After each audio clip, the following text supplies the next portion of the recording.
신약 성경 요한복음 12장 20절에서 33절까지입니다. 신약 페이지로 168페이지입니다. 요한복음 12장 20절부터 상고하겠습니다. 명절에 예배하러 올라온 사람 중에 헬라인 몇이 있는데 저희가 갈릴리 벳세다 사람 빌립에게 가서 청하여 가로되 선생이여 우리가 예수를 배우고자 하나이다 하니 빌립이 안드레에게 가서 말하고 안드레와 빌립이 예수께 가서 여짜온대 예수께서 대답하여 가라사대 인자의 영광을 얻을 때가 왔도다. 내가 진실로 너희에게 이르노니 한 알의 밀이 땅에 떨어져 죽지 아니하면 한 알 그대로 있고 죽으면 많은 열매를 맺느니라. 자기 생명을 사랑하는 자는 잃어버릴 것이요 이 세상에서 자기 생명을 미워하는 자는 영생하도록 보존하리라. 사람이 나를 섬기려면 나를 따르라. 나 있는 곳에 나를 섬기는 자도 거기 있으리니 사람이 나를 섬기면 내 아버지께서 저를 귀히 여기시리라. 지금 내 마음이 민망하니 무슨 말을 하리요. 아버지여 나를 구원하여 이때를 면하게 하여 주옵소서. 그러나 내가 이를 위하여 이때에 왔나이다. 아버지여 아버지의 이름을 영광스럽게 하옵소서 하시니 이에 하늘에서 소리가 나서 가로되 내가 이미 영광스럽게 하였고 또다시 영광스럽게 하리라 하신대 곁에 서서 들은 무리는 우레가 울었다고도 하며 또 어떤 이들은 천사가 저에게 말하였다고도 하니 예수께서 대답하여 가라사대 이 소리가 난 것은 나를 위한 것이 아니요 너희를 위한 것이니라. 이제 이 세상에 심판이 이르렀으니 이 세상 임금이 쫓겨나리라. 내가 땅에서 들리면 모든 사람을 내게로 이끌겠노라 하시니 이렇게 말씀하심은 자기가 어떠한 죽음으로 죽을 것을 보이심이러라. 기도하시겠습니다. 하나님 아버지 감사합니다. 오늘 예수님께서 말씀하신 하나님의 영광 또 저희가 그리스도와 하나님을 쫓아가는 성도로서 얻어야 하는 영광의 본질이 무엇이며 그 영광은 어떻게 얻게 되는지를 기록된 말씀을 통하여 살피고자 하오니 저희 각 사람들의 마음에 말씀을 깨닫는 지혜를 허락하여 주시고 또한 깨닫는 그 말씀에 자기 자신을 비워내고 하나님께 순종하는 활동하는 역사 있기를 원하오니 힘을 더하여 주옵소서. 예수님의 이름으로 기도 올립니다. 아멘. 요한복음을 굳이 나누면 표적의 책과 영광의 책으로 나눌 수 있다. 이 말씀을 드린 적이 있습니다. 그래서 요한복음 1장부터 11장까지 죽은 나사로를 살리시는 그 표적까지를 기록한 것은 예수 그리스도께서 누구냐라는 사인을 보여주는 것이다. 그래서 요한복음의 앞부분을 표적의 책이라고 부르고 뒷부분은 예수 그리스도께서 오셔서 성취하신 하나님의 영광이 과연 무엇이냐 이거를 나타내는 내용을 적고 있다 해서 요한복음의 12장 이후는 영광의 책이라 이렇게 부른다라는 말씀을 지난 말씀 상고 시간에 드렸습니다. 오늘은 헬라인 몇이 예수님을 찾아옵니다. 그래서 그들을 향하여 예수님께서 드디어 영광을 얘기하십니다. 그래서 그 영광의 본질이 무엇인지 말씀 속으로 깊게 들어가는 시간을 갖도록 하겠습니다. 20절 보십니다.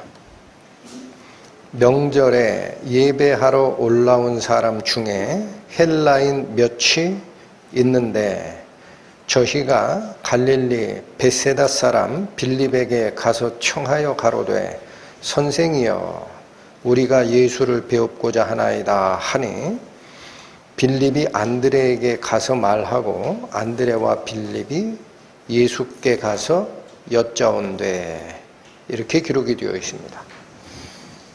자, 그래서 지금 요한복음에서 기록하고 있는 이 사건의 내막은 굉장히 압축되어 있습니다. 그래서 이게 언제 일어난 일일까라는 것을 놓고 성경 주석가들이 여러 가지 생각을 하다가 아마도 지금 헬라인 몇이 예수님을 찾아오는 이 사건은 성전 정화 사건이 일어난 뒤에 있었을 것이다 라고 추정을 합니다. 여러분, 성전 정화 사건은 언제 일어나죠? 우리 지난주에 살핀 것이 예수님의 예루살렘 입성 사건이었죠. 그리고 그 입성이 있은 다음 날 예수님께서 성전에 들어가셨다가 이방인의 뜰이라고 합니다. 성전의 바깥마당 이방인의 뜰에 장사판을 벌려놓은 모습을 보고 비둘기와 소와 양과 돈 바꾸는 사람들을 다 내어 쫓는 사건이 기록되어 있습니다. 그래서 지금 요 헬라인 몇이 찾아왔다라는 이 사건은 바로 그 성전 정화 사건이 일어난 뒤에 일어났을 가능성이 많다라고 합니다. 그래서 그 내용은 마가복음에 있습니다. 마가복음 11장 보시죠. 신약 73페이지입니다.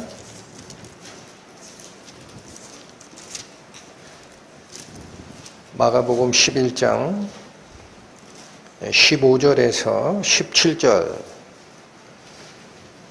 저희가 예루살렘에 들어가니라 예수께서 성전에 들어가사 성전 안에서 매매하는 자들을 내어 쫓으시며 돈 바꾸는 자들의 상과 비둘기 파는 자들의 의자를 둘러 엎으시며 아무나 기구를 가지고 성전 안으로 지나다님을 허치 아니하시고 이에 가르쳐 이르시되 기록된 바 내 집은 만민의 기도하는 집이라 칭함을 받으리라 하지 아니하였느냐 너희는 강도의 구례를 만들었도다 하시매.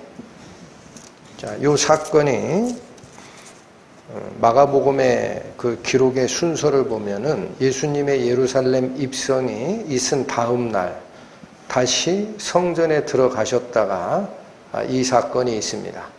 그러니까 이건 우리 요한복음 처음에 공부하신 분들은 아시고 있는 내용이지만 다시 말씀드리면 여러분 성전에는 이방인들이 들어갈 수 있습니까? 없습니까?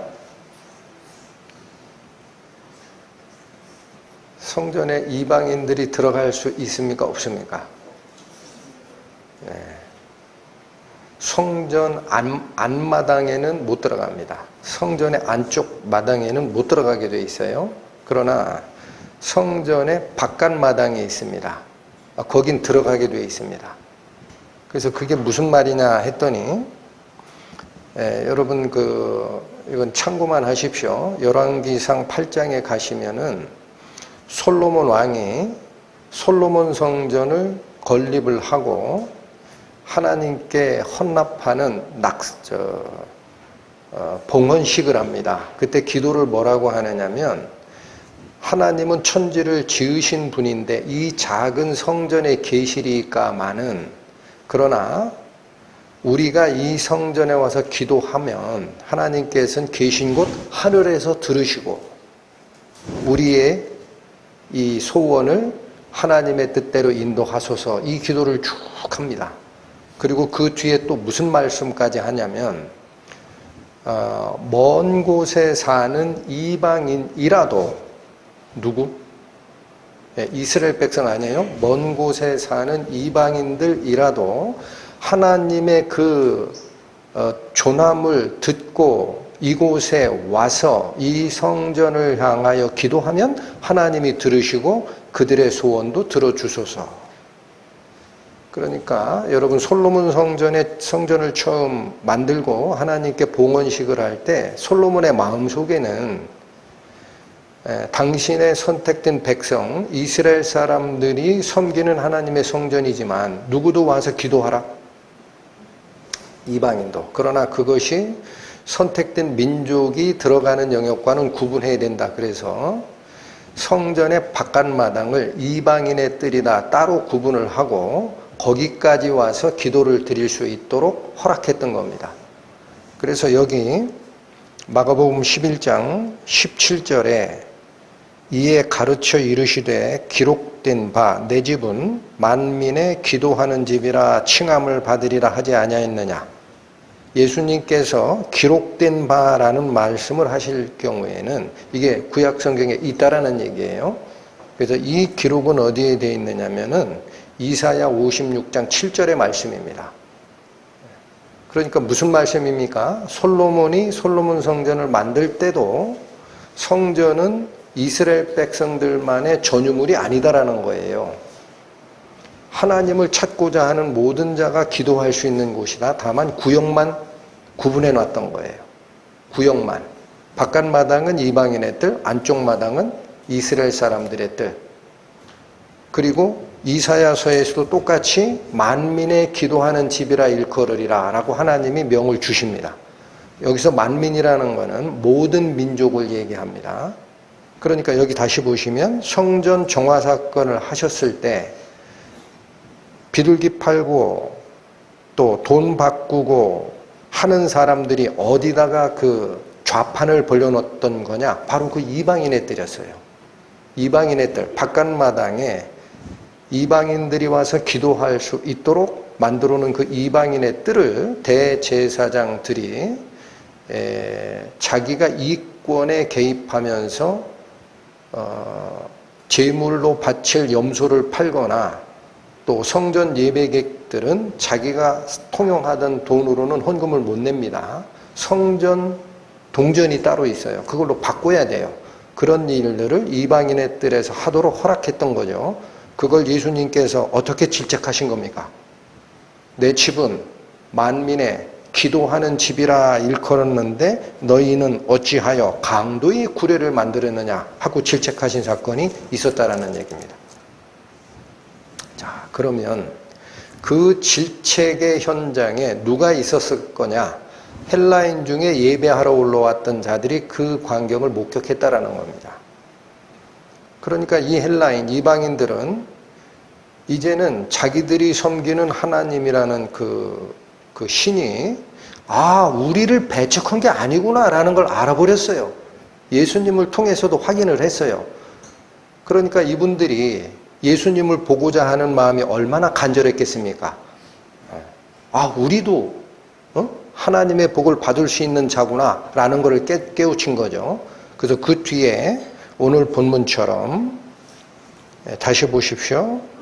본문 12장 20절에 보면 명절에 예배하러 올라온 사람 중에 헬라인 몇이 찾아왔다라는 얘기입니다. 그러니까 이 헬라인들은 여기 왜 있는 거예요, 성전에? 네, 유월절을 지키러 온, 예배하러 온 헬라인이었어요. 그러니까 그들에게는 이 성전 정화 사건이라는 예수 그리스도의 그 행하심이 너무나 좋은 겁니다. 우리도 할 수 있구나. 배척당하지 않을 수 있구나. 그래서 찾아오는 건데 문제는 굉장히 조심스럽습니다. 그리고 왜 그럴까요? 그동안에는 성전 바깥마당과 안마당을 통과하는 성전의 문에 경고 문구가 붙어 있었거든요. 이방인들이 이곳을 들어오면 죽음을 면치 못하리라. 그래서 우리는 하나님께 예배 못하는 사람인 줄 알았다가 예수님의 이 성전 정화 사건을 보고 용기를 얻었지만 아직은 조심스러워요. 그래서 이들이 접근하는 방식이 굉장히 조심스럽습니다. 그래서 본문에 21절부터 보시면 저희가 갈릴리 벳세다 사람 빌립에게 가서 청하여 가로되 선생이여 우리가 예수를 배우고자 하나이다. 이렇게 얘기를 하고 22절 빌립이 안드레에게 가서 말하고 상의했다라는 거예요. 안드레와 빌립이 예수께 가서 여쭌 겁니다. 그러면 이들 예배하러 성전에 올라왔던 이방인들이 왜 빌립을 쫓아갔을까? 굳이. 하고 많은 예수님의 12제자 중에 왜 빌립을 쫓아갔을까? 여기서는 정보 하나가 벳세다 사람이다라는 정보를 줍니다. 여러분 벳세다 그러면은 어딘지 위치가 기억 안 나시죠? 도와드리겠습니다. 이스라엘 지도입니다. 요단강이 있고 밑에가 사해, 위쪽이 갈릴리 호수. 갈릴리 호수에 요단강의 그 상부 지류의 요 건너편이 벳세다예요. 갈릴리 호수에 요단강 저쪽 편 북쪽이 벳세다입니다. 그러면 이 지역적 정보를 주는 이유가 뭐냐면요. 요단강의 이쪽 편은 이방인 거주 지역이에요. 그래서 거기를 신약 성경에서는 뭐라고 하느냐면 데가볼리라고 합니다. 들어보셨죠? 데가볼리. 데가볼리라는 말은 원래 발음대로 하면 데카폴리스라는 거예요. 데카폴리스. 폴리스는 도시죠. 데카라는 것은 헬라어입니다. 열이라는 뜻이에요. 그래서 요단강 이쪽 지역에 이방인 거주 도시로서 10개의 도시가 있었습니다. 그래서 그걸 데카폴리스, 데가볼리라고 하는데 바로 벳세다라는 이 지역은 그 이방인 거주 지역과 연접되어 있는 곳이에요. 그러니까 그곳 사람인 빌립과 안드레도 마찬가지입니다. 요한복음 앞쪽에 보면 안드레도 벳세다 사람이에요. 그래서 이 둘은 사는 곳도 이방인 거주 지역에 연접된 지역에 살고 있던 제자들이고 이름마저도 빌립이라는 게 필리포스라는 거예요. 안드레라는 건 안드레아. 영어식 이름으로 하면 앤드류. 그게 헬라식 이름이거든요. 그래서 이 둘이 이방인 거주 지역에 연접된 구역에 살다 보니까 이름도 헬라식 이름을 갖고 있는 겁니다. 이 두 제자가. 그러니까 왜 헬라인들이 빌립을 쫓아갔냐면은 접근하기 힘든 예수님께 줄을 댈 때는 내가 아는 사람을 쫓아다니잖아요. 이해가 되시죠? 그래서 이게 얼마나 조심스럽게 갔느냐라는 모습이고 빌립을 뭐라고 부르고 갑니까? 21절 다시 보세요. 저희가 갈릴리 벳세다 사람 빌립에게 가서 청하여 가로되 뭐라고 불러요? 여러분 예수님을 선생이라고 부른 게 아닙니다. 이 헬라인들은 예수님의 12제자 중 하나인 빌립도 자기들이 그렇게 높여 부르는 거예요. 선생님이요. 이건 주님이요라는 퀴리오라는 것과 같은 단어입니다. 그냥 가르치는 디다스칼로스라는 단어를 쓰지를 않아요. 굉장히 높인 선생의 호칭을 씁니다. 그렇게 조심스럽게 접근을 했더라. 자, 그러면 예수님께서 이들을 잘 왔다 하시든지 야, 너희는 아직 이방인의 이 성전 예배에 참여하는 게 아니야. 뭐 이런 가르침을 주셔야 이야기가 이렇게 돌아갈 텐데 23절 보시면 예수님 답변이 나옵니다. 예수께서 대답하여 가라사대 인자의 영광을 얻을 때가 왔도다. 자, 이게 만약에 대화라면 조금 뜬금이 없습니다. 예배객으로 올라왔다가 빌립에게 이 줄을 대가지고 안드레까지 서로 상의해서 야, 그럼 이거를 이 헬라인들을 우리 예수님께 인도해야 돼 말해야 돼. 둘이 한참 상의하다가 조심스럽게 인도한 거면 좋다라고 하든지 아니다라고 하든지 뭔가 얘기가 있어야 되는데 1절 없죠.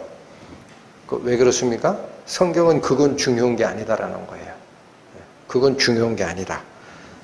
그럼 예수께서 대답하신 이 말이 뭔가? 다시 보시면 23절 예수께서 대답하여 가라사대 인자의 영광을 얻을 때가 왔도다.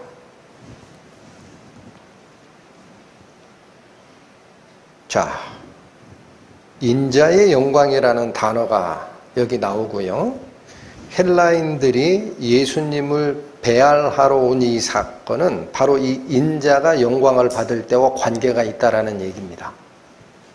그렇다면 인자의 영광이라는 게 뭐죠?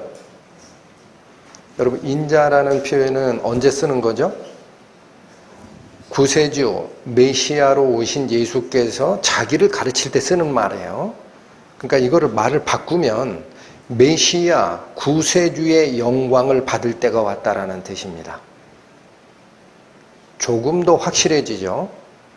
그럼 여러분, 헬라인들이 온 것과 메시아, 구세주가 영광을 받는 것과 무슨 관계가 있는지는 아직 잘 몰라요. 어려워요. 여기가 압축이 되어 있어요. 근데 그건 뒤로 접어놓으시고 메시아의 영광이 뭘까?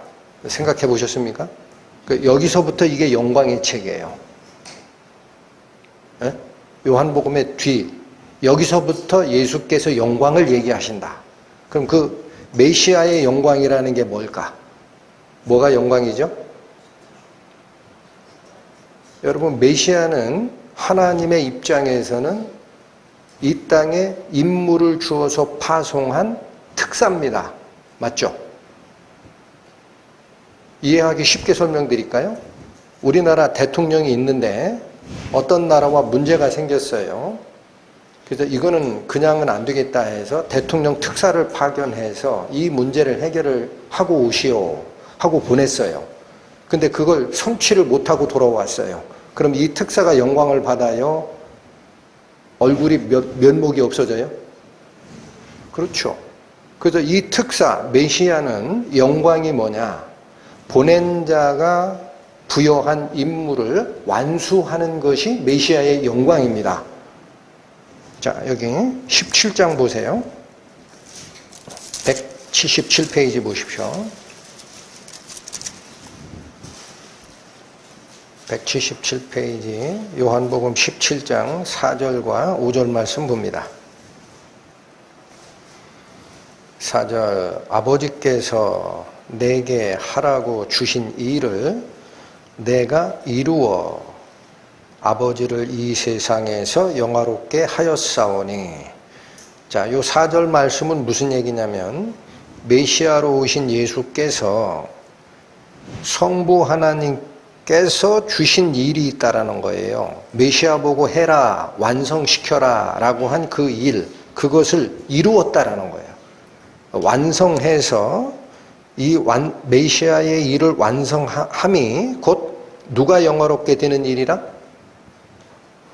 성부 하나님이 영화롭게 되는 일이다라는 거예요. 천천히 가셔야 됩니다. 4절 말씀은 성부 하나님께서 메시아로 보내신 성자 하나님께 맡긴 일이 있다라는 거죠. 근데 그 맡긴 일을 완성을 하면 누가 영광을 받는 것이 된다? 아버지께서 영광을 받는 일이 될 것이다라는 거예요. 그럼 그게 메시아 영광과 무슨 관계가 있느냐? 5절 아버지여 창세 전에 내가 아버지와 함께 가졌던 영화. 이 말씀이 무슨 말일까요? 자, 여러분 여기 다시 보십시오. 예수 그리스도께서 사람의 몸을 입고 이 땅에 오시는 이 역사, 사역은 인간의 역사 속에서 이루어집니다. 맞죠? 그러면 이 인간의 역사가 시작되기 전 그 시대가 있어요. 그걸 무슨 시대라고 하느냐? 창세 전이라고 합니다. 시간표를 잘 기억하셔야 돼요. 세상을 만들기도 전, 사람을 만들기도 전, 사람이 타락하기도 전, 사람이 타락해서 문제를 해결하러 메시아를 보내는 일이 있는데 그 일도 하기 전, 세상을 만들기도 전에 성부 하나님과 성자 하나님은 함께 한 영광이 있었다라는 거예요. 이 말이 그 말입니다. 5절 아버지여 창세 전에 내가 아버지와 함께 가졌던 영광이 있다라는 거예요. 그러니까 세상을 만들기 전에 성부 하나님과 성자 하나님은 영광을 같이 누리던 분이에요. 그걸 요한복음 1장에서는 뭐라고 표현해요? 아버지 품속에 있는 독생하신 하나님이 영광을 나타냈느니라 합니다.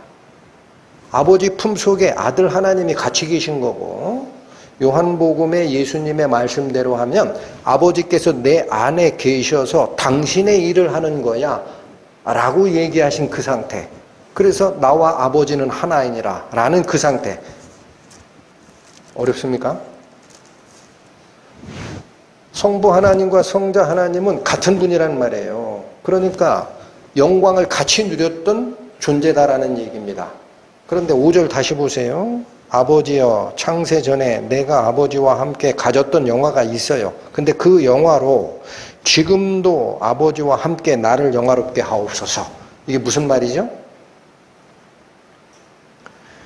아들 하나님은 아버지와 지금 떨어져 있습니다. 하늘에 계시다가 사람을 구하시려 사람의 몸을 쓰고 이 땅에 오신 거예요. 그런데 이 일을 완성을 하면 아들 하나님이 어디로 갑니까? 죽어버리고 썩어버립니까? 죽음을 이기고 부활하셔서 하나님 우편에 올라가십니다. 그러면 아버지 하나님과 같이 했던 영광의 자리로 올라가는 거예요. 그러면 아버지가 가진 영광이 다시 누구의 영광이 되죠? 아들의 영광이 됩니다. 왜? 두 분은 연합된 하나로 다시 계실 거니까. 그래서 여러분, 인자의 영광이라는 말을 구세주 메시아의 영광으로 돌리면 정리하겠습니다.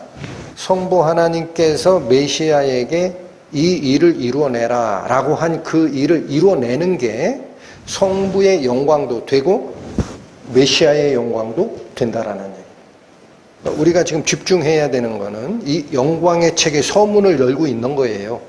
한마디로 우리가 요한복음 12장에.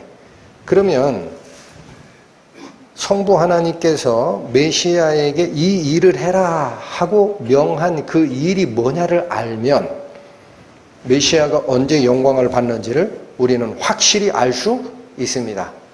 아멘. 요 일은 구약에 기록이 되어 있습니다.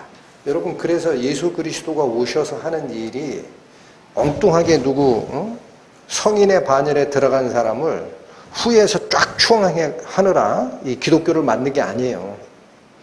전에 있는 구약 성경에 이미 예언된 게 있어요. 그대로 오시는 거예요. 그래서 우리가 그분이 하나님이신 줄 알게 됩니다. 구약에 메시아의 임무가 기록되어 있는 곳이 이사야서입니다. 이사야 52장 보시죠.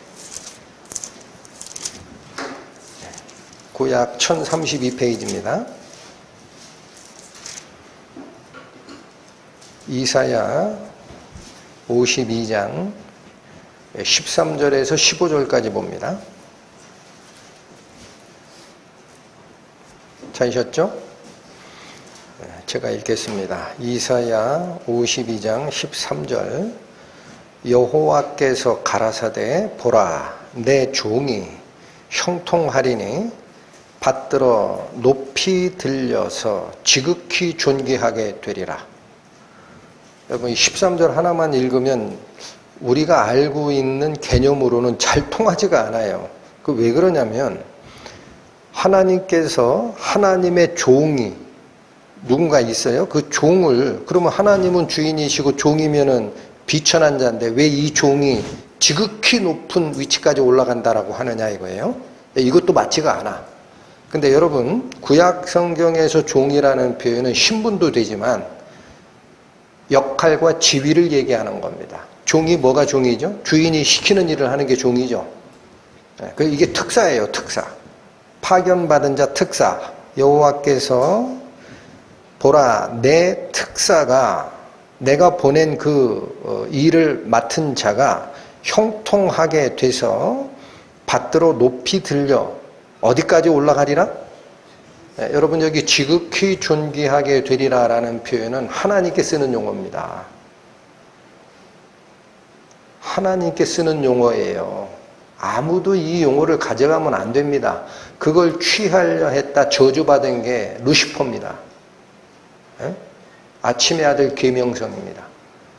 지극히 높이 되리라 라는 이 부분은 하나님의 영광을 취하리라 라는 뜻인데 14, 15절을 다시 보세요. 이왕에는 그 얼굴이 타인보다 상하였고 그 모양이 인생보다 상하였으므로 무리가 그를 보고 놀랐거니와. 여러분 여기 이왕에는 이라는 것은 지나간 때에는 전에는 그런 뜻이에요. 바꿔서 읽으실 줄 알아야 돼요. 이 한자식으로 한자 문화권에 가까운 때에 번역한 우리 성경이기 때문에 이왕에는 그러면 무슨 말인지 몰라요. 전에는 이라는 얘기예요. 전에는. 지나간 때 전에는 모습이 어떻게 됐다? 얼굴도 상한 얼굴이고 그 신체 전체가 상한 모습이었기 때문에 사람들이 이 종을 보고 놀랬다라는 거예요. 네, 여러분 이게 어느 모습입니까? 예수 그리스도께서 십자가에 고난받고 죽는 모습이에요. 얼굴이 왜 상했어요? 로마 군병이 주먹으로 쳤어요. 네가 이스라엘의 왕이냐? 그럼 왕건 씌워줘야지 하고 가시나무 관을 만들어서 여기다 눌러 뒤집어 썼습니다. 피가 다 얼굴에 다 배어있는 거예요. 그 얼굴이 상한 거예요. 아니 여호와의 종이 왔다는데 왜 얼굴이 저래? 몸은 어떻게 상했어요? 채찍 맞고 나중에는 양손에 발에 옆구리까지 창을 맞아서 자기가 가지고 있던 모든 피를 흘리는 그 모습으로 바뀌죠.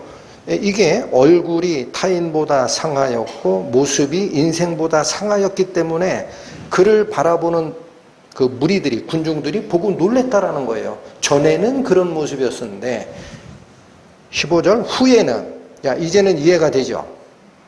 전에는 그런 모습이었는데 나중에 후에는 그가 열방을 놀랄 것이다라는 거예요.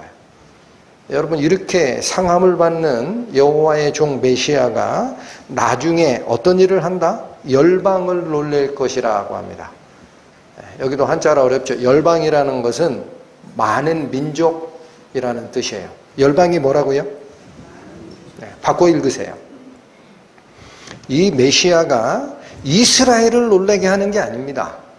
모든 민족, 많은 민족을 놀랄 것이다. 그래서 열 왕은 그를 인하여 입을 봉하리니 할 말이 없을 거다라는 거예요. 세상의 집권자, 통치자들이 더 이상, 지혜자들이 더 이상 이 일에 대해서 얘기할 게 없을 거다. 이는 왜 그러냐? 그들이 아직 전파되지 아니한 것을 볼 것이요 아직 듣지 못한 것을 깨닫게 될 것이기 때문에 그렇다. 여기 잘 보십시오. 오늘 요한복음 같이 상고하는데 예언되어 있는 메시아 얘기를 구약으로 다시 상고를 하다 보니까 굉장히 어려워요. 그래도 잘 들으셔야 돼요. 메시아가 사람들이 보기에는 얼굴도 상하고 몸도 상하고 만신창이가 된 모습을 보고 놀랬었는데 후에는 이 메시아가 무슨 일을 한다? 열방, 모든 민족을 놀래키고 그들이 알지 못하는 것이 보이고 그들이 듣지 못하는 것을 들어서 깨닫게 하리라. 그렇게 돼 있죠. 15절. 이는 그들이 아직 전파되지 않은 것을 볼 것이요 아직 듣지 못한 것을 깨달을 것이기 때문에 나중에는 놀랄 일이 있을 것이다 라는 거예요. 이게 뭐를 보고 뭐를 깨닫는 겁니까? 하나님의 은혜, 그리스도의 구속사역에 대한 복음을 듣게 되고 깨닫게 되면 놀랄 거다라는 겁니다. 그러니까 여기 잘 보세요. 먼저 하는 일이 있고 나중에 오는 영광이 있는 거예요. 먼저는 상함을 받아야 돼요. 나중에 무슨 일이 있어요? 모든 민족이 깨우쳐 나갈 구원의 지식이 그때 알려질 거야. 자, 53장 연결입니다. 10절 가십니다. 53장 10절. 여호와께서 그로 상함을 받게 하시기를 원하사. 자, 여기 나옵니다. 그러면 그 여호와의 종이 왜 상함을 받느냐면 하나님이 원했던 거라는 거예요. 사람이 어떻게 해서 되는 일이 아니에요, 이거는. 그러니까 예수 그리스도가 이슬람에서는 무슬림 쪽에서는 뭐라 그래요? 예수는 선지자 맞지만 실패한 선지자라고 하죠. 그렇죠? 그래서 그 하나님의 마지막 뜻을 전하러 온 성공하는 선지자가 바로 무함마드다 그럽니다. 그게 이슬람의 핵심이에요. 예수를 부인하는 게 아니에요. 실패한 선지자라고. 왜? 십자가에서 죽었으니까. 근데 여기 보시면 이 그리스도가 상함을 받는 게 누구 뜻이다라고 해요? 네. 결코 놓치지 마세요. 그래서 여기도 연결이 되는 겁니다. 52장 14절에 두 번의 상하였다라는 말을 합니다. 얼굴도 상하고 모습도 상하였다. 그러니까 대충 몇 대 얻어맞는 걸로 이해하기 쉬워요. 그러나 53장 10절은 그 상함을 가지고 옵니다. 단어를. 여호와께서 그로 상함을 받게 하시기를 원하셨고 질고를 당케 하셨는데 그 상함의 실상이 어디까지 가느냐? 그 영혼을 속건 제물로 드리기에 이를 것이다. 이 말이 무슨 얘기입니까? 고문받고 몇 대 얻어 터지는 단계가 아니다라는 거예요. 이 상함은 어디까지 가야 된다? 그 영혼, 이게 생명이라는 뜻입니다. 생명으로 바꿔주세요. 그래야 이해가 돼요. 그 종이 자기 생명을 제물로 드리는 단계까지 상함을 받을 거야. 그거 뭐예요? 죽는 거죠. 그렇죠. 네, 이 종이 자기 생명을 제물로 드리는 단계까지 상함을 받게 될 것이면 그 다음 결과가 나옵니다. 그가 그 뭐를 보게 된다? 네, 지난번에도 설명드렸습니다. 히브리어의 시라는 것은 후손과 같은 뜻이에요.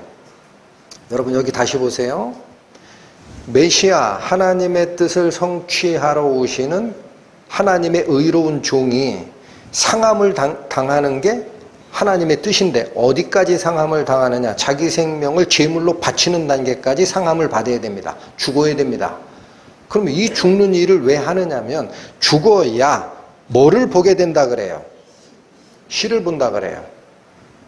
여러분 오늘 본문에 굉장히 중요한 말씀입니다. 한 알의 밀이 땅에 떨어져 죽지 아니하면 한 알 그대로 있고 죽으면 많은 열매를 맺느니라 그랬죠. 이게 예수 그리스도 여호와의 의로운 종이 와서 자기의 생명을 담은 다른 씨들을 만드는 거예요. 할렐루야.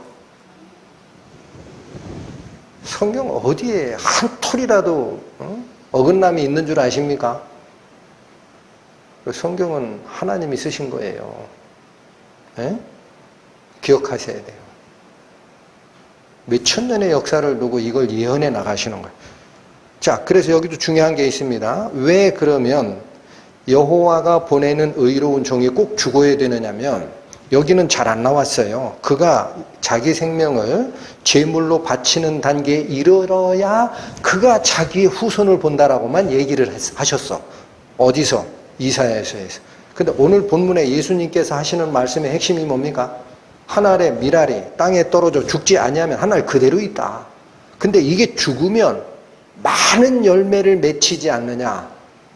그와 같이 나도 내 생명을 죽음에 이르게 하면 이 생명에 의해서 후손들이 태어날 것이다. 아멘. 아멘. 네. 자, 하나만 더 11절 갑니다. 자, 여기 10절 후반 마저 읽겠습니다. 처음부터 읽겠습니다. 10절. 여호와께서 그로 상함을 받게 하시기를 원하사 질고를 당케 하셨은즉 그 생명을 제물로 드리기에 이르면 그가 그 후손을 보게 되고 그 날은 길 것이요. 이게 영원하다라는 뜻과 같습니다. 또 그의 손으로 여호와의 뜻을 성취하리로다. 이게 성부 하나님께서 예수께 주어 이루라 하신 일입니다. 언제 성취가 된다? 예수께서 죽어야. 11절 마저 봅니다. 가라사대 그가 자기 영혼에 수고한 것을 보고 만족히 여길 것이라. 나의 의로운 종이 자기 지식으로 많은 사람을 의롭게 하며 또 그들의 죄악을 친히 담당하리라. 여러분 여기 지식이라고 나옵니다. 메시아가 의로운 종으로 표현되고 있고 그 메시아가 가지고 있는 지식이 많은 사람을 의롭게 된다. 이게 왜 지식이라고 했을까? 이게 무슨 지식일까요? 생명에 관한 지식입니다. 그래서 이 지식으로 받은 이유는 52장 15절 때문에 그래요. 이게 서로 양쪽 산에서 야호 하고 부르고 반응하는 겁니다. 15절에 뭐라고 그랬어요? 그가 열방을 놀랄 것이고 저 밑에 가보면 아직 듣지 못한 것을 깨달을 것임이라 라고 했죠. 깨닫는다라는 말이 뭐냐요? 지식체계예요. 지식체계. 그래서 이사야서 53장 11절에는 나의 의로운 종이 자기 지식으로 많은 사람을 의롭게 하리라 라고 생명의 원리를 가지고 오시는 겁니다. 그러므로 오늘 본문으로 다시 돌아오십니다. 요한복음 12장 23절 예수께서 대답하여 가라사대 인자의 영광을 얻을 때가 왔도다 할 때 이 인자의 영광은 언제 얻게 된다? 인자의 영광은 언제 얻게 된다? 하나님께서 주신 사명을 완수했을 때가 곧 메시아의 영광이 된다. 근데 왜 그 영광을 하나 더 살필 게 이겁니다. 예배객인 헬라인들이 예수님을 찾아왔을 때 왜 그 영광을 받을 때가 왔다라고 얘기했을까라는 거예요. 예수님이. 왜 그래요? 예? 메시아가 죽어서 당신의 생명이 씨로 심겨지고 수많은 열매를 맺히는 이 역사는 이스라엘 백성만을 위한 게 아니기 때문에 누구를 포함하기 때문에 이방인들을 그러니까 이방인 헬라인들이 예수님을 찾아오는 그때가 뭐냐 예수님의 죽음이 이방인도 구원한다라는 사인이 되는 겁니다. 이걸 나타내는 사인이 되고 사건이 된다라는 거예요. 여러분 요한복음 10장 가십니다. 11절 나는 선한 목자라. 선한 목자는 양들을 위하여 목숨을 버리거니와. 자, 여기 예수님께서 당신의 목숨을 양들을 위해서 버릴 것이다 라는 말씀을 주시고 16절로 가십니다. 또 이 우리에 들지 아니한 다른 양들이 내게 있어 내가 인도하여야 할 터이니 저희도 내 음성을 듣고 한 무리가 되어 한 목자에게 있으리라. 여러분 여기 중요한 말씀하신 거예요. 예수님은 목자로 오셨는데 양들을 위해 자기 목숨을 내주는 목자로 온다라는 거예요. 근데 이 양들을 위해 자기 목숨을 내주는 이 목자의 역할이 이 울타리 안에 들은 양들만을 위한 게 아니다라는 겁니다. 이 우리, 예? 우리라는 건 울타리예요. 이 우리, 이게 누구예요? 이스라엘 백성이에요. 이스라엘 백성들, 이 울타리 안에 들어가 있는 양들만을 위한 일이 아니야. 내가 또 누구를 인도해야 되리라? 다시 보세요. 16절. 또 이 우리에 들지 아니한 다른 양들이 내게 있어 내가 인도하여야 할 터이다. 맞죠? 그래서 어떻게 할 것이다? 저희도 내 음성을 듣고 한 무리가 돼서 한 목자의 인도함을 받으리라. 그러니까 메시아가 당신의 생명을 바쳐서 씨를 보는 이 후손은 이스라엘 백성에게만 관계된 겁니까? 모든 이방 민족도 같이 영향을 받아야 되는 겁니까? 이제 드러나는 거죠. 그러니까 헬라인 예배객이 예수님을 찾아온 이 사건은 예수님이 조금 이따 죽을 거예요. 십자가에.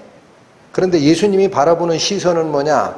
원래 아버지 하나님께서 나보고 죽어라 했던 이 죽음의 목표가 이스라엘 민족을 위한 것이 아니라 모든 백성을 위한 것이다 라는 게 드러나는 표였다라는 거예요. 그래서 인자가 영광을 받을 때가 왔도다. 여러분 요한복음 1장 다시 가보십니다. 요한복음 1장 142페이지입니다. 11절에서 13절 말씀 보십니다. 11절 자기 땅에 오매 자기 백성이 영접지 아니하였으나 영접하는 자 곧 그 이름을 믿는 자들에게는 하나님의 자녀가 되는 권세를 주셨으니, 여러분 11절에 예수께서 당신의 백성에게, 자기 땅이라는 것은 이스라엘 땅이에요. 거기에 왔는데 그들이 자기 백성이 영접했어요? 영접하지 않았어요? 안 왔습니다. 우리 지난주에 살핀 것처럼 이스라엘 백성들의 율법을 가르치고 백성들을 인도한다라고 하는 유대 당국자들은 예수님 잡아 죽이자라고 이미 결정을 하고 지명수배를 내린 상태입니다. 영접은커녕 잡아 죽이겠다라고 나와요. 영접지 않은 거죠. 그런데 12절 영접하는 자 곧 그 이름을 믿는 자들에게는 무슨 권세가 부여됐다? 자, 그럼 여기 보십시오. 원래 이스라엘 민족들이 메시아를 기다렸습니다. 그러니까 메시아가 오시면 그들이 영접해야 되는데 이들은 거부를 했어요. 그럼 하나님의 백성이 이제는 없어진 거냐? 아닙니다. 다른 방식으로 돌아갔다라는 거예요. 어느 방식으로?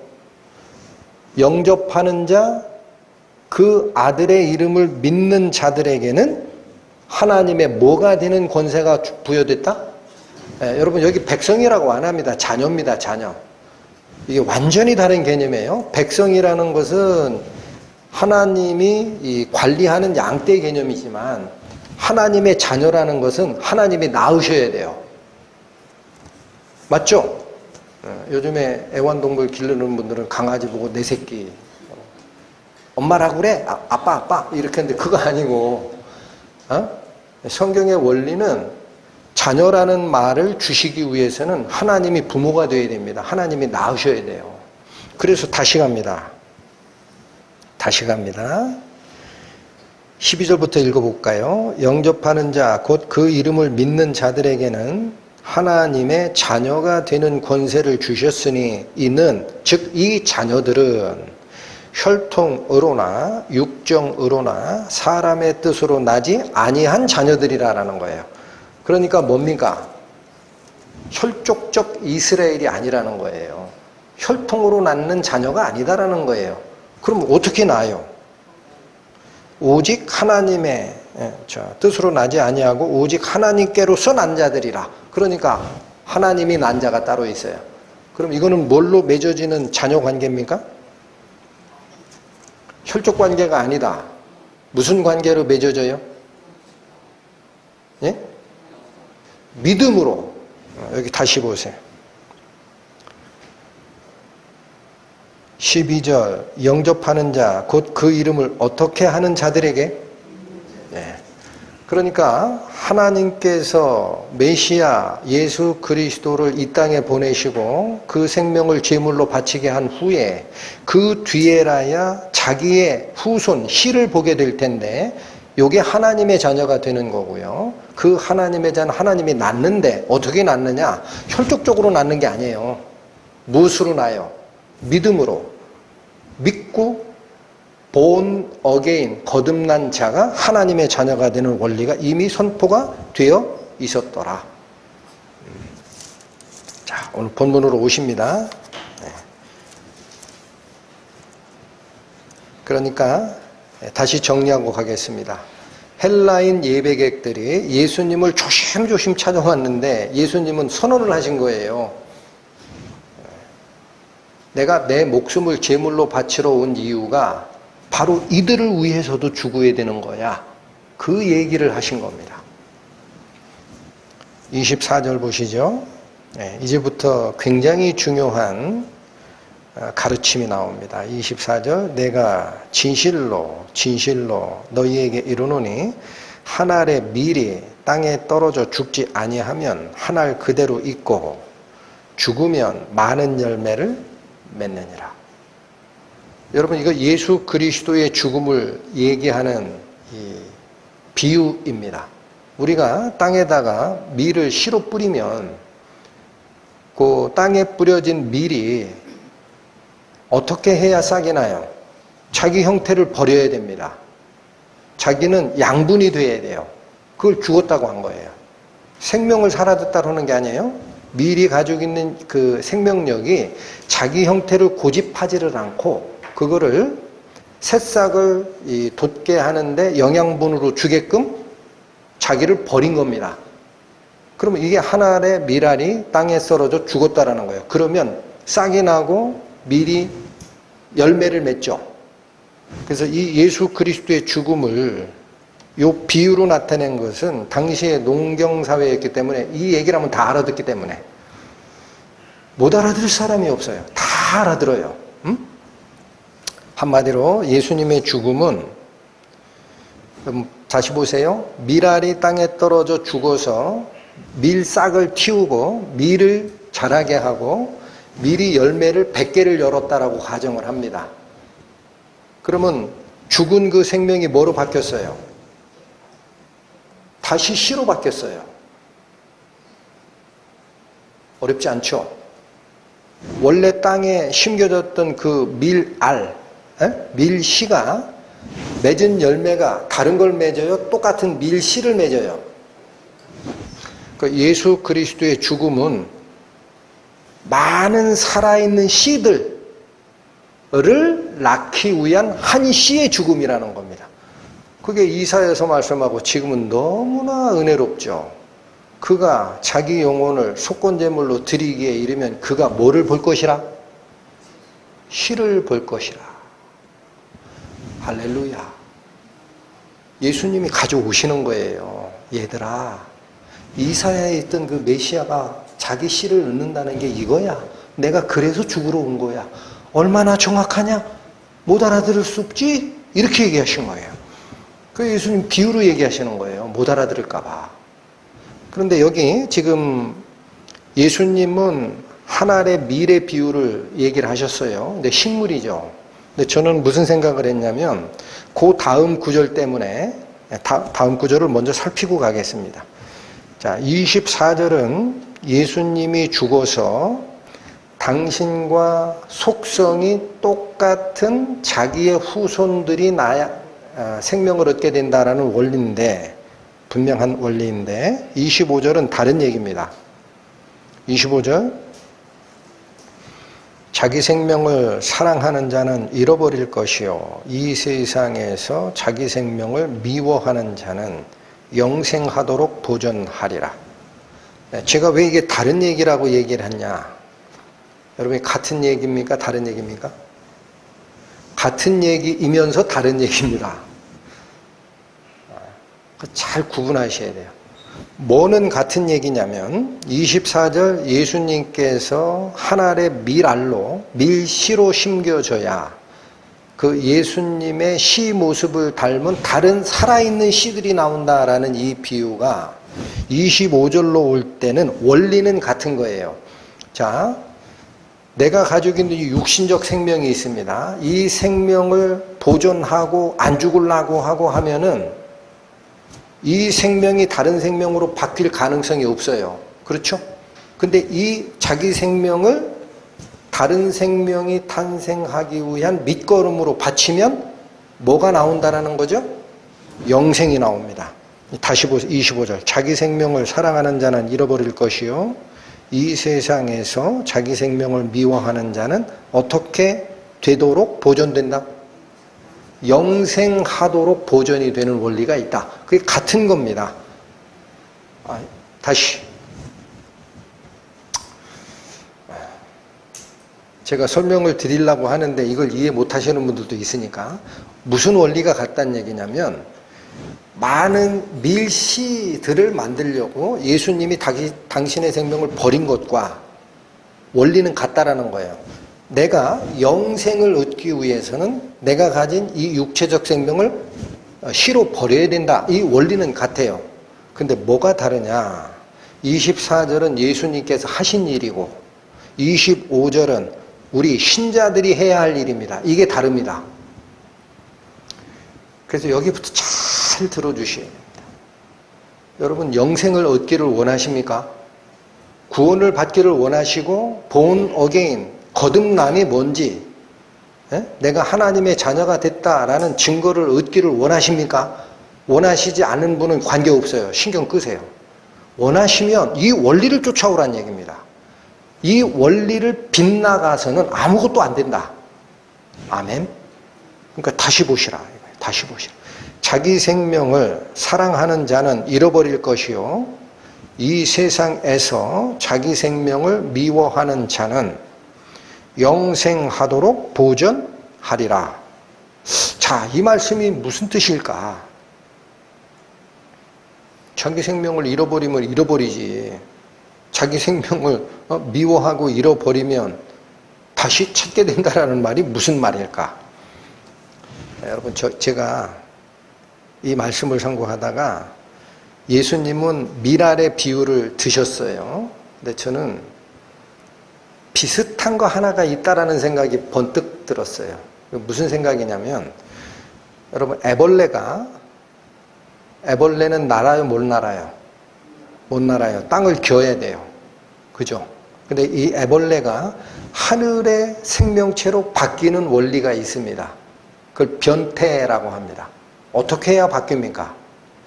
애벌레가 열심히 식물의 양분을 갉아먹은 후에 자기를 무덤 속으로 묻어야 됩니다.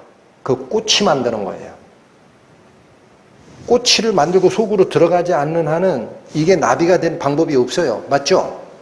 그 꼬치를 스스로 만든다는 게 무슨 소리입니까? 그 속에 갇혀라. 죽음 속으로 들어가라는 얘기예요.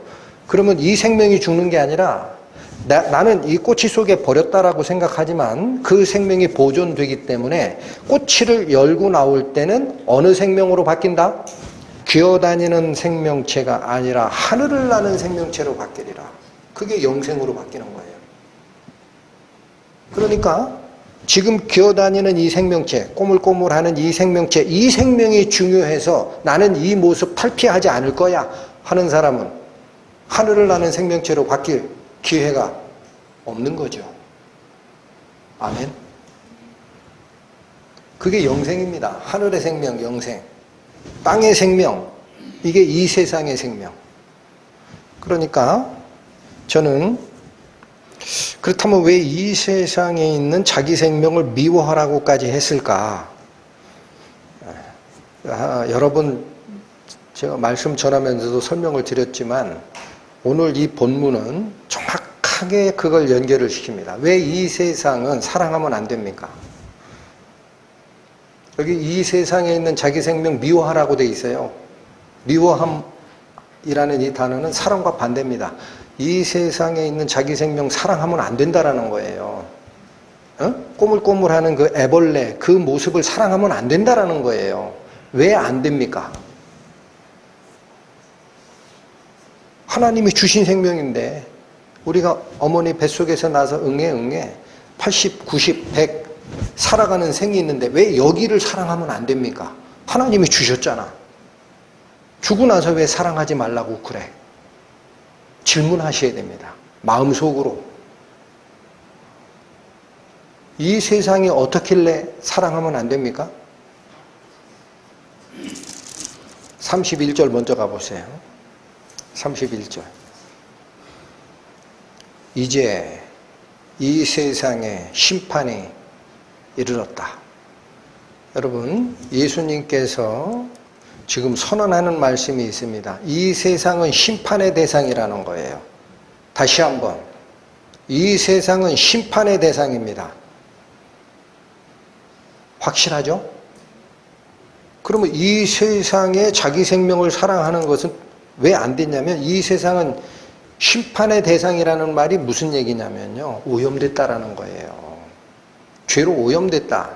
그러니까 이것은 벌을 받을 심판의 대상, 저주의 대상이 되고 더 중요한 게 있습니다. 그건 이 세상이 그렇고 지금 성경을 읽는 우리 사람들의 마음을 제가 대변하는 거예요. 아무리 생각해도 그건 이 세상이 오염된 거고 그 속에 있는 내 생명은 사랑해야지. 그렇잖아요. 그 속에 있는 내 생명은 사랑해. 이건 왜 버리라고 해? 이어서 나옵니다. 31절 다시 갑시다. 이제 이 세상에 심판이 이르렀으니 뒤에 뭐라고 얘기하시죠? 이 세상 임금이 쫓겨나리라. 이 세상 임금이라는 말이 뭐죠? 이 세상을 지배하는 자, 권력, 그것이 이제는 해제가 될 것이다라는 얘기예요. 이 세상을 누가 지배합니까? 사탄이 지배하죠. 그러니까 이 세상에 있는 자기 생명을 미워하라라는 얘기는 자살하라라는 얘기가 아니고요. 혹시라도 이 녹화된 영상 초신자나 처음 듣는 분이 저 목사님 이상한 얘기한다라고 하실까 봐 설명드립니다. 이 생명을 자살하라는 얘기가 아니라 이 생명이 어떻게 돼야 영생으로 바뀐다. 꼬치 속으로 들어가야 된다라는 거예요. 이 세상에서 살라고 하지 마라. 꼬치 속으로 들어가서 내가 죽어야 내 생명이 장사 지낸 바 돼야 하늘을 나는 생명으로 나올 것이다 라는 얘기입니다. 그러면 여기 이 세상에서 살겠다라는 것은 뭐와 똑같은 거냐면 이 세상의 주관자 사탄의 지배 아래에서 살려고 발버둥 치다 끝나는 생일 뿐이다. 아멘. 그래서 저는 성경에 얘기하는 바가 간단합니다. 세상에 주는 유혹이 있어요. 세상의 권세 잡은 자가 예수님을 유혹했던 게 있어요. 언제 유혹했죠? 예수님 공생에 시작하기 전에 세례 요한으로부터 세례받고 딱 나오자마자 광야에서 40일간 금식한 후에 사탄이 와가지고 세 가지 시험합니다. 첫 번째가 먹는 거 시험이에요. 그죠? 너 배고프지? 너 하나님 아들이라며? 이 돌들을 떡덩이가 돼서 먹어. 왜 그래? 먹는 문제 다 그렇게 해결해 놓은 거야. 또 하나가 뭐였어요? 높은 산으로 끌고 올라가서 천하 만국을 보이며 가로되 나에게 경배하라. 그리하면 이것을 너에게 넘겨주리라. 이것은 나에게 넘겨준 바 된 것이므로 나에게 절하는 자에게 내가 넘겨주리라. 예수님을 유혹했던 거예요. 예수님을 유혹했던 것은 우리를 유혹하는 거라는 얘기입니다. 예수님이 아니고 우리를 유혹하는 거예요. 그래서 거기에 종노릇하면 안 된다라는 얘기입니다. 그 권세 잡은 자 밑에 종노릇하면 안 된다. 아멘. 히브리서 2장 가십니다. 신약성경 354페이지. 히브리서 2장 354페이지 14절 15절 말씀. 자녀들은 혈육에 함께 속하였음에. 자, 여러분 잠깐만요. 여기서 말하는 자녀들이라는 것은 누구를 얘기하는 거죠? 거듭난 하나님의 자녀. 요한복음 1장이 얘기한 말씀대로 하면은 영접하는 자, 곧 그 아들의 이름을 믿는 자들에게는 하나님의 자녀가 되는 권세를 주셨으니 그 자들, 거듭난 이 자녀들은 혈육에 함께 속하였음에. 그렇습니다. 우리 본 어게인 크리스찬, 거듭난 그리스도인들은 육체적 생명 안에 현재 있어요. 똑같이. 그걸 함께 속하였음에라는 뜻이에요. 그도 또한 한 모양으로 혈육에 함께 속하심은. 여기서 그는 누구? 예수님. 예수님이 우리와 같은 모양으로 육체를 쓰고 오신 것은 이라는 뜻이에요. 육체를 쓰고 오신 것은 사망으로 말미암아 사망의 세력을 잡은 자, 곧 마귀가 있어요. 여기도 표현이 좀 어렵죠? 여러분, 마귀가 무슨 권세가 있을까요? 생명을 주는 권세는 하나님께 있습니다. 마귀는 권세를 부릴 게 딱 하나가 있어요. 뭘 가지고 우리를 포획하고 잡아가요? 사망 권세예요. 사망 권세. 사망으로 말미암아 사망의 세력을 잡은 자가 마귀라는 거예요. 그러니까 너 죽을래? 라는 이 협박이 있죠. 너 나한테 잘 보이면 잘 살고, 응? 나를 배척하면 이 세상에서는 국물도 없어. 이 세력을 가진 자가 마귀라는 거예요. 그래서 여기 이렇게 합니다. 그 마귀를 없애시려고 예수님께서 우리와 똑같은 육체를 가지고 오신 것이며 and 15절 또 하나 더 있다. 죽기를 무서워함으로 일생에 매여 종노릇하는 모든 자. 이게 누굽니까?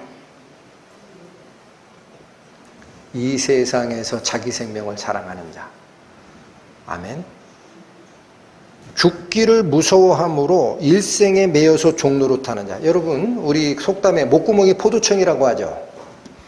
무슨 말이에요? 포도청이 제일 무서운 거예요. 말 안 들으면 잡아가지. 목구멍이 포도청이라는 게 뭡니까? 먹고 살려면 모든 것을 해내야 됩니다. 그게 사망의 권세를 가지고 우리를 평생에 걸쳐 종노릇하게 하는 겁니다. 먹고 사는 문제부터 시작해서 이 세상에 어떻게 하면 돈을 벌까? 어떻게 하면 자녀들이 잘 살게 할까? 어떻게 하면 내가 다른 사람들에게 인정받는 자가 될까? 자기 중심적인 세상의 영화, 부귀, 향락, 쫓아가는 마음, 그게 다 여기서 나왔다라는 거예요. 맞아 있습니다. 15절 또 죽기를 무서워함으로 일생에 매여 종노릇하는 모든 자들을 놓아주시려 예수님이 육체를 가지고 오시고 그 육체로 제물 삼아 드렸다라는 겁니다.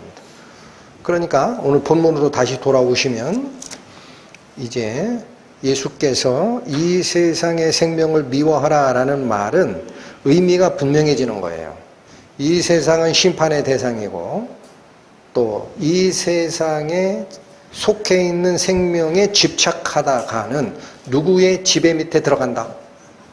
사탄의 지배 밑에 들어간다.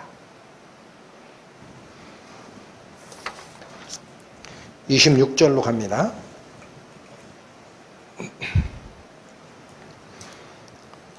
자, 오늘 예수께서 하신 말씀은 이 절수로는 그렇게 많지가 않아요. 그런데 영적 의미는 굉장히 깊습니다. 그래서 어려우셔도 잘 쫓아오셔야 됩니다. 다시 정리하시면 24절은 예수께서 죽으시고 우리를 낳으시는 원리, 25절은 우리 사람들도 그 예수님이 주시는 영생을 얻기 위해서는 이 세상의 욕심, 자기 생명을 유지하려고 하는 욕심을 버려야 된다라는 동일한 원리라면 26절은 다시 강조한 겁니다. 사람이 나를 섬기려면 나를 따르라. 여러분, 예수님을 섬기는 자가 우리 신자들이죠. 그럼 예수님을 섬긴다라는 말이 여기 분명하게 제시가 됩니다. 예수님을 믿고 예수님이 안 틀렸어. 예수님께서 주신 은혜가 맞아 라고 하는 게 신자가 아니에요. 여기 이 말씀대로는. 그걸 착각하면 안 됩니다. 그건 인지적인 동의예요. 지적 동의는 누구도 합니다. 다 합니다. 에? 그러나 여기는 뭐라고 그래요? 나를 섬기려면 어떤 상태가 되어야 한다? 나를 따르라. 이게 뭐예요? 쫓아오라라는 얘기예요. 예수님이 걸어간 길, 쫓아오는 자가 실제로 예수님을 섬기는 자다. 여러분, 베드로전서 가십니다. 신약 379페이지.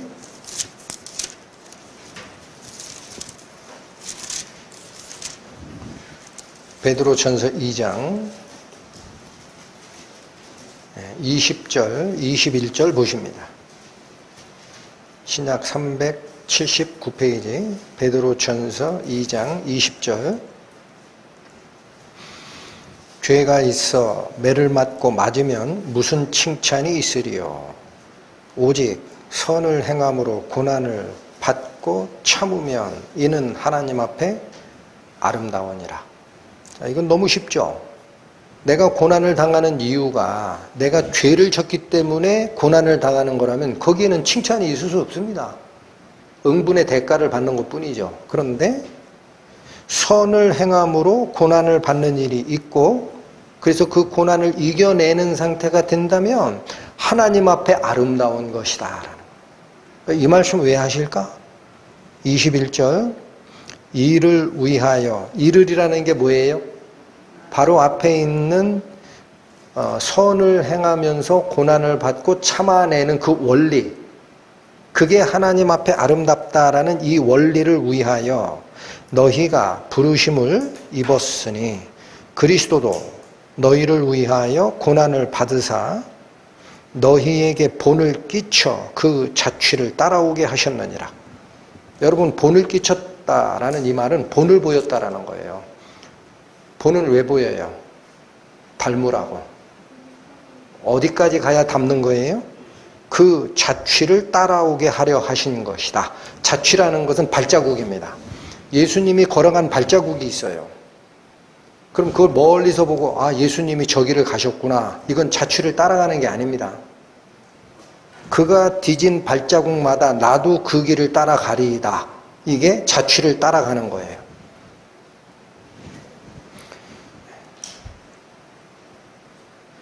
여러분, 오늘 본문 다시 오십니다.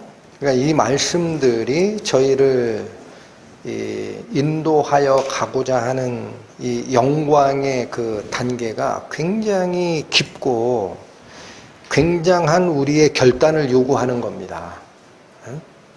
굉장한 결단을 요구하고 있어요. 예수님께서 지금 하시는 말씀이 26절 다시 읽고 갑니다. 사람이 나를 섬기려면 나를 따르라.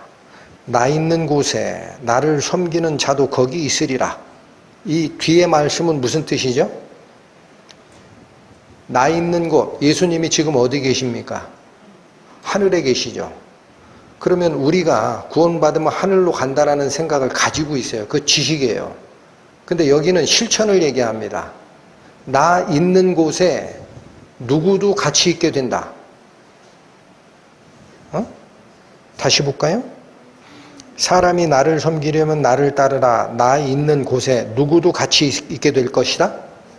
나를 섬기는 자. 자, 여러분, 바로 앞에 나를 섬기려면 어떤 상태가 되어야 된다 그랬어요? 나를 따라오라 그랬어요. 그러니까 이 말씀을 바꿔야 됩니다. 나 있는 곳에는 나를 따라오는 자도 거기 있을 것이다. 안 따라가는데 어떻게 거길 갈까요? 여러분, 머릿속으로 인정을 했는데 안 따라가는데 하나님, 그리스도께서 계신 하나님 옆자리까지 우리가 어떻게 올라갑니까? 지금 여기는 어마어마한 헌신, 결정, 이걸 요구하고 있는 겁니다. 어렵죠?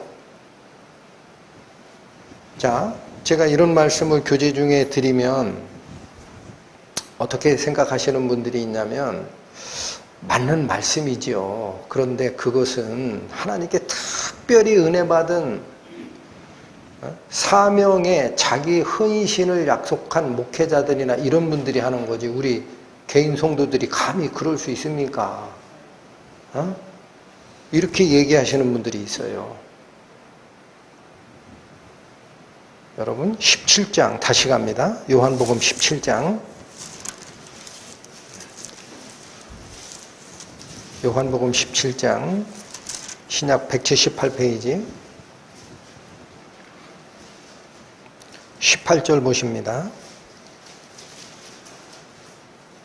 아버지께서 나를 세상에 보내신 것 같이 나도 저희를 세상에 보내었고. 이게 무슨 말씀이에요? 자, 여기 보세요. 지금 깊게 살폈으니까 이제 이 말씀이 의미하는 게 그냥 탁탁탁탁 이해가 될 겁니다. 하나님께서 메시아를 이 땅에 보낸 이 원리가 있어요. 왜 보내요? 죽으라고. 하나님의 뜻을 성취하기 위해서 목숨을 바치라고. 그렇죠? 그것처럼 예수님도 우리 신자들을 세상에 보낸다라는 거예요. 이게 파송의 원리가 같다라는 겁니다.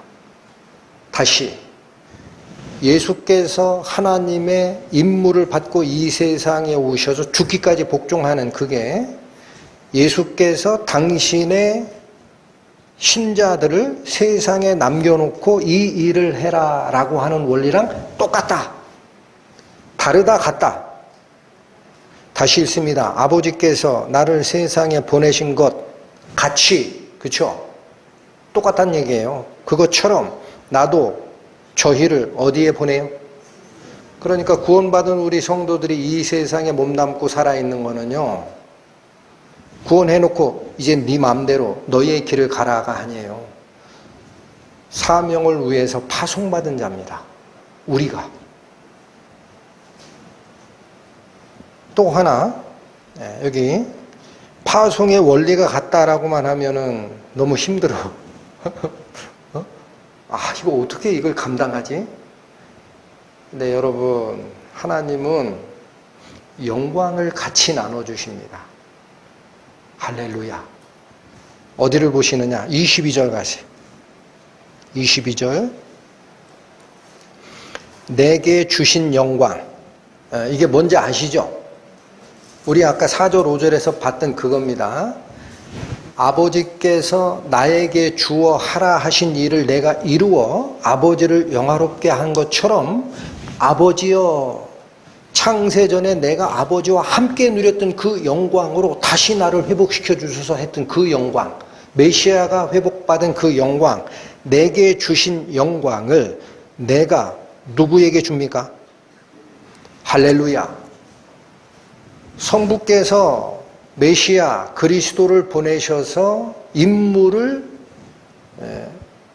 주시고 죽기까지 복종하라 라는 그 파송의 원리로 보내시고 예수께서 죽기까지 순종하신 후에 하나님의 영광을 같이 누리는 것 똑같이 예수께서 우리를 세상에 파송하시고 그 일이 끝나면은 하나님이 예수님께 주신 영광을 다시 예수님은 우리에게 넘겨주겠다.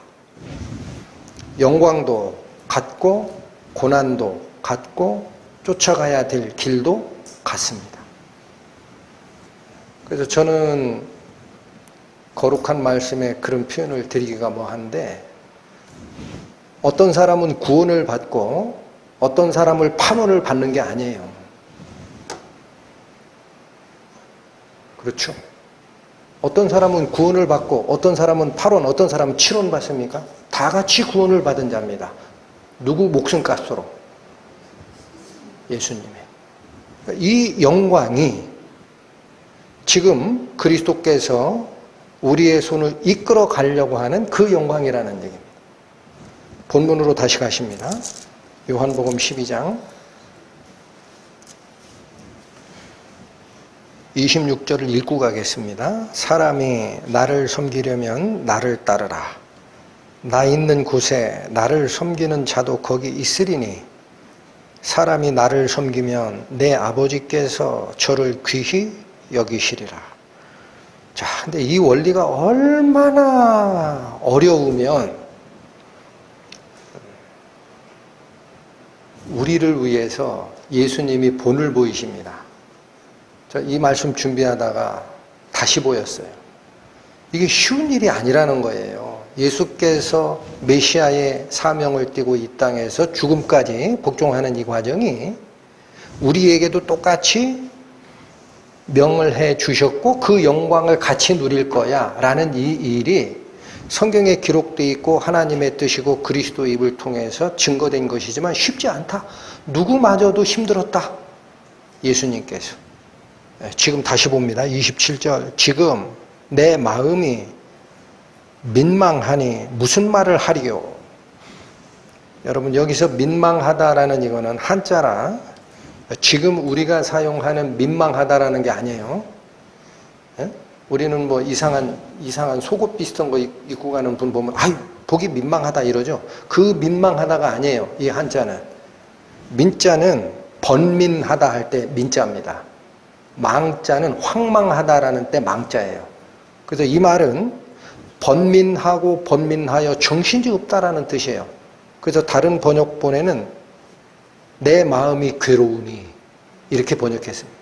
왜 괴롭다라고 얘기하실까요? 다시 보십시오. 지금 내 마음이 괴로우니 무슨 말을 하리요? 그리고 무슨 말씀을 주십니다. 자, 여기도 자세히 보십시오. 예수님께서 십자가의 죽음에 당신의 생명을 맡겨야 되는 위치에 서 있는 거예요. 그러니까 마음이 괴롭다라는 거예요. 이게 쉬운 짐이 아니에요. 죽음의 그 관문을 통과한다라는 게. 그러니까 내가 무슨 말을 하겠느냐? 내 마음이 괴로운 이 상태라면 이런 얘기입니다. 이 얘기를 한다라는 거예요. 어떤 얘기를 합니까? 죽음 앞에 괴로운 마음, 갈등하는 마음, 그 마음을 그대로 실어서 얘기를 한다면이라는 뜻이에요. 아버지여 나를 구원하여 이때를 면하게 하여 주옵소서. 이 말을 할 수밖에 없다. 여러분, 예수님이 우리와 똑같은 육체를 가지고 이 땅에 오셨다라는 것은 우리가 십자가에 달릴 때 받아야 되는 고통 그대로 예수님이 받으시는 겁니다. 아멘. 그 고통 앞에 이걸 다 내다보고 계시는 거예요. 내 마음이 괴로운 상태라면 내가 무슨 말을 했겠느냐? 이런 얘기를 할 수밖에 없다. 어떤 정도로 괴로웠다? 아버지여 나를 구원하여 이때를 면하게 하여 주옵소서. 요한복음에는 간단하게 나오지요. 다른 쪽 복음서에 가보면은요, 땀이 피가 될 정도까지 겟세마네 동산에 기도하셨다라고 나옵니다. 고민하시고 기도하시고, 아버지여 이 잔을 나에게서 떠나가게 하옵소서. 아버지는 모든 것이 가하시지 않습니까? 하고 계속적인 기도를 합니다. 어느 상태에서? 자기가 느끼는 마음의 고통을 말로 표현하자면 그렇게 된다라는 거예요. 그러나 예수님이 곧바로 바꾸십니다. 여기가 중요합니다. 다시 보십시오. 지금 내 마음이 민망하니 무슨 말을 하리요? 아버지여 나를 구원하여 이때를 면하게 하여 주옵소서. 그러나 여러분 곧바로 뒤집습니다. 내가 이를 위하여 이때에 왔나이다. 이를 위하여는 뭐예요? 죽으러. 대신 죽으러 지금 이 자리에 서 있나이다. 이것은 무엇을 어떤 또 하나의 어떤 요소가 올라오는 거죠? 여러분 간단한 27절에 있는 앞 문단과 뒤 문장이 간단한 것 같은데 믿음의 선진들은 뭐라고 하느냐? 앞에서 예수께서 내가 무슨 말을 할 것 같냐? 내 마음이 괴로우니 이런 말밖에 더 나오겠냐? 라는 것은 육체적 생명을 십자가의 죽음에 넘겨야 하는 그 고통과 번민의 대변이라는 거예요. 그런데 뒤에 그러나라는 이거는 뭐죠? 그러나 이건 뭐예요? 내가 이를 위해 이때에 왔나이다. 이건 뭐예요? 하나님께서 부여하신 메시아로서의 사명. 그렇죠? 이 두 개가 갈등 관계에 있는 거예요, 지금. 육체를 쓰고 오신 예수께서 죽음을 통과하기 위한 번민이 한쪽에 서 있다면 또 한쪽은 아버지께서 나에게 하라고 하신 일을 내가 이루어야 한다라는 사명에 대한 열정이 같이 있는 거예요. 이게 서로 충돌하고 있습니다. 그런데 이 충돌의 과정에서 예수님은 어디를 선택합니까? 28절 갑니다. 아버지여, 아버지의 이름을 영광스럽게 하옵소서. 두 개가 충돌이 돼요. 육체를 가지신 예수님께서 죽음에 대한 괴로움을 말로 표현할 수 없는 그 괴로움을 생각하실 수밖에 없어요. 그러나 메시아로서 이 땅에 파송된 자기의 사명을 생각할 때 이 가치에 대한 열정이 또한 같이 올라온 겁니다. 이때 예수님은 어디를 선택합니까?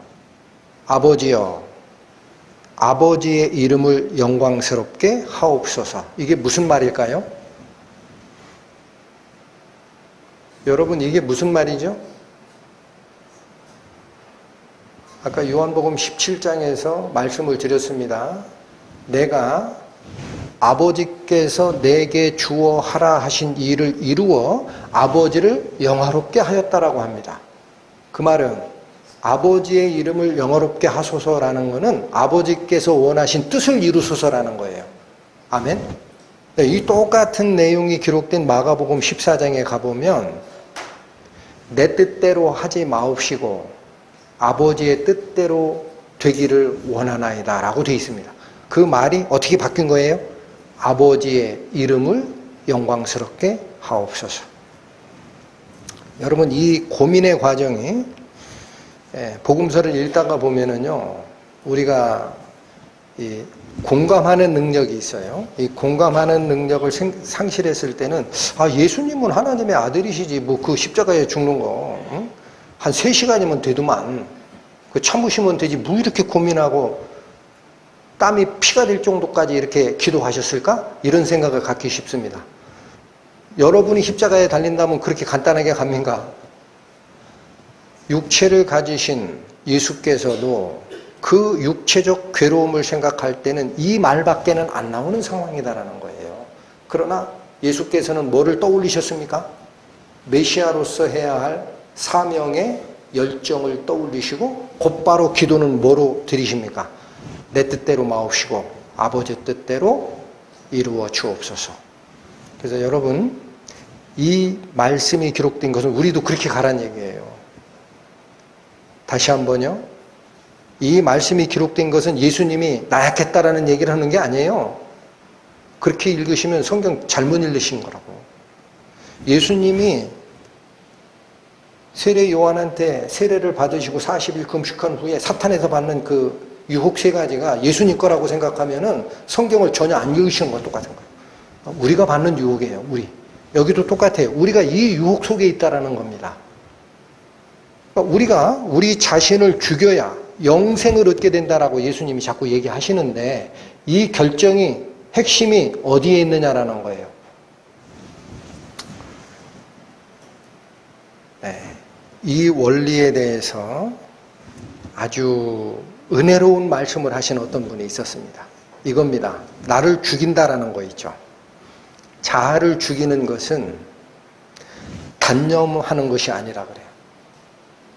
이 말씀을 잘 들으시고 은혜 받으십시오. 자아를 죽이는 것은 단념하는 데 있지 않다. 그럼 어디에 있느냐?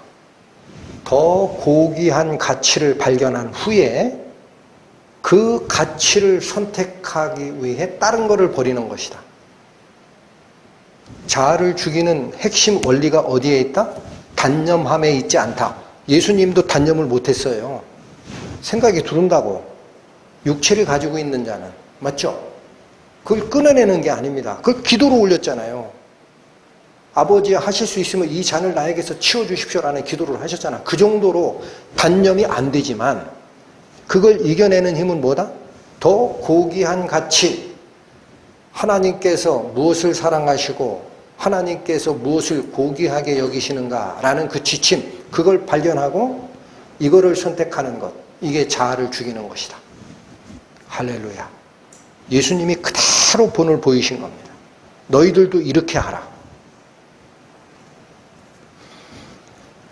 28절 다시 들어갑니다. 아버지여 아버지의 이름을 영광스럽게 하옵소서 하시니 이에 하늘에서 소리가 나서 가로되 내가 이미 영광스럽게 하였고 또다시 영광스럽게 하리라 하신대. 예, 하늘의 응답이 나왔다라는 겁니다. 아버지 하나님께서는 영원히 당신의 파송자 메시아의 영광을 챙기시고 같이 이루어 나가시는 것이다. 앞으로도 그럴 거야. 이 응답을 받으셨어요. 근데 문제는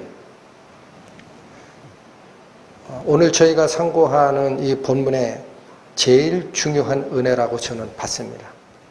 예수님이 응답받으신 걸로 이해를 해요. 그렇잖아요. 어떻게 했으니까? 내 마음이 괴로우니 내가 무슨 말을 하리요?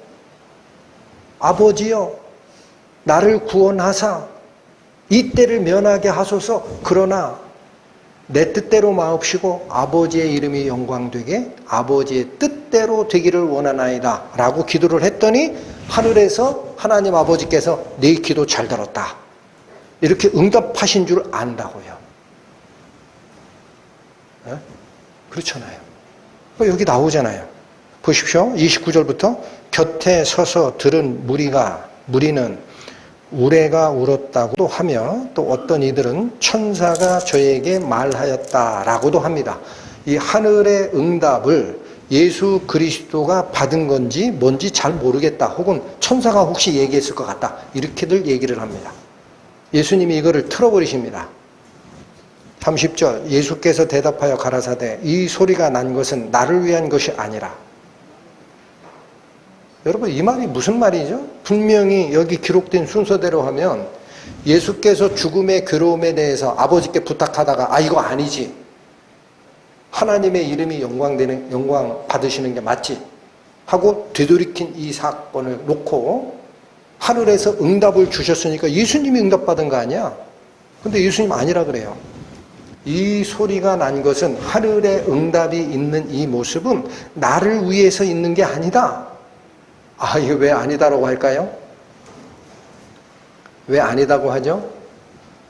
여러분, 성자와 성부는 어떤 관계에 있어요? 기도하지 않아도 다 알고 있어요. 지나가서 가물가물하시면 도와드립니다. 11장 41절 가보세요. 11장 41절, 42절 두 구절을 봅니다. 돌을 옮겨 놓으니 예수께서 눈을 들어 우러러 보시고 가라사대 아버지여 내 말을 들으신 것을 감사하나이다.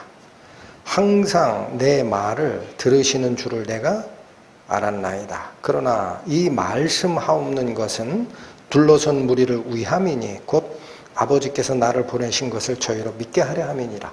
여러분, 예수님과 아버지께서는 이 기도로 말을 안 해도 서로 간에 그 뜻을 그대로 공유를 하십니다. 맞죠? 생각하시는 게 같고 말하시는 게 같고 행동하시는 게 같고 뜻하시는 게 같아요.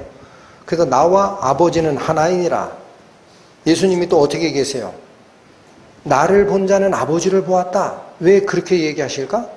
아버지께서 내 안에 계셔서 당신의 일을 하고 있는 중이야. 이렇게 얘기하시잖아요. 근데 무슨 기도하고 응답받고 할 필요가 있습니까? 그것 때문에 이 사건이 있었다라는 게 아닙니다. 그러면 다시 가세요. 30절. 예수께서 대답하여 가라사대 이 소리가 난 것은 나를 위한 것이 아니요 누구를 위한 것이니라. 여러분, 이게 우리 예수님을 쫓아가는 우리 신자들을 위한 교훈이라는 거예요. 신자들이 어떻게 하면 하늘로부터 응답받는 기도를 하고 그 삶을 살아가느냐라는 비밀을 얘기한 거다. 어떻게 해야 된다라는 겁니까? 내 육신의 뜻이 가지고 있는 게 있으면 더 고귀한 하나님의 뜻과 같이 내 마음속에서 올라올 때 하나님께 어느 기도를 바쳐 드려라. 하나님의 뜻이 이루어지소서라는 기도를 바쳐 올려라. 그러면 하늘에서 응답이 있을 것이니라. 아멘. 여러분, 예수님께서 우리 신자들, 제자들에게 기도는 이렇게 하라고 가르쳐 준 게 있죠. 주기도문. 어떻게 시작하는지 기억하십니까? 하늘에 계신 아버지여, 이름이 거룩히 여김을 받으시옵소서. 이렇게 시작합니다. 예수께서 지금 하신 최종 기도가 뭐예요? 아버지여, 아버지의 이름을 영광스럽게 하옵소서. 같은 거예요. 그 주기도문 밑에 뭐라고까지 나와요? 하늘에 계신 우리 아버지, 그 이름이 거룩히 여김을 받으시오며 나라가 임하옵시며 그 뜻이 하늘에서 이루어진 것 같이 땅에서도 우리 속에서도 이루어지이다. 그게 응답받는 기도라는 거예요. 이게 이 소리가 난 것은 나를 위한 게 아니라 너희를 위한 것이니라 라는 그 말씀의 뜻입니다. 31절 이제 이 세상의 심판이 이르렀으니 이 세상 임금이 쫓겨나리라. 내가 땅에서 들리면 모든 사람을 내게로 이끌겠노라 하시니 이렇게 말씀하심은 자기가 어떠한 죽음으로 죽을 것을 보이심이러라. 여러분, 오늘 말씀 개인적으로 상고하고 처음에 힘들더라고요. 뜻을 잘 모르겠어요. 뻔한 얘기 같아. 매번 읽었던 거거든. 근데 하나님 이게 무슨 뜻일까요? 예수님이 이 소리가 난 것은 나를 위한 것이 아니라 너희를 위한 것이라. 이거 잘 모르겠습니다. 어제 저녁까지 기도했습니다. 알려주십시오. 이제는 분명합니다. 아하, 그리스도가 가신 길, 나를 섬기는 자는 나를 따르라. 나 있는 곳에 나를 섬기는 자도 있으리라. 베드로서에 얘기한 대로 그분께서 똑같이 육체의 연약함을 가지고 오신 것은 사망의 권세를 잡은 자 마귀를 없이 하는 역할도 있지만 또 뭐가 있다? 사망에 매여 일생 동안 종노릇하는 우리의 자아를 해방하시려 온 것이다. 너희도 그 발자취를 쫓아오거라 라는 이 말씀이 우리 성도 여러분과 나누기를 원하는 기도 제목으로 바뀌었습니다. 기도하시고 마치겠습니다. 하나님 아버지여, 오늘 예수 그리스도께서 헬라인 예배객을 맞이하면서 베풀어 주셨던 그 비밀의 말씀, 이 세상에서 자기 생명을 사랑치 말고 그 생명을 영원한 생명을 위한 밑거름으로 심으라 하신 이 말씀 받습니다. 부디 바라옵기는 저희들의 마음이 이 말씀 앞에 겸손하여져서 아멘으로 응답하게 하여 주시고, 뿐만 아니라 아멘으로 응답한 그 말씀들이 저희가 옮겨놓는 걸음마다 힘이 되고 영광이 될 수 있도록 저희에게 힘을 주십사 하는 것입니다. 이후의 시간들 다 그리스도와 아버지 하나님의 은혜 속에 맡기며 예수님의 이름으로 기도 올립니다. 아멘.